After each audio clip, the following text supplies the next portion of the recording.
Ang pagninegosyo talaga ay parang sugal. Minsan talo, minsan panalo, minsan mahina, minsan malakas. Kaya ito, na sumusugal na naman ako, kumuha na naman ako ng medyo madami-dami na mga stocks na ribisco. So, binalik ko na naman ito dahil para ito sa long weekend na darating. Malapit-lapit na po ang butuhan at araw ng patay. Kakarelate ang mga small time na kagaya ko na nakipagsapalaran ng ganito. Dati wala pang pandemic, sobrang lakas nito sa aming tindahan. Hindi lang triple ang kinukuha ko, sobrang dami ang kinukuha ko noon, sobrang lakas niyan dito sa lugar namin. Pero nung nagka-pandemic, hindi na talaga siya mabenta. Bihira na lang ang naghahanap nito. So ngayon, itry ko lang ulit itong uwian na ito, sa long weekend na ito, kung mag-move talaga siya. Pagka mabenta naman siya, itong December na darating, dahil uwian na naman, yan, makipagsapalaran ulit.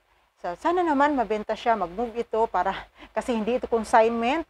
Kung time na, bayaran na po talaga yan.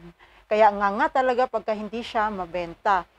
Kaya sana naman mabenta ito. Yun nga, nakipagsapalaran na lang ulit. Sana naman mag-move siya para naman makabawi kami at makabangon itong aming tindahan. At yun nga, makabayad-bayad din kami sa aming mga bayarin.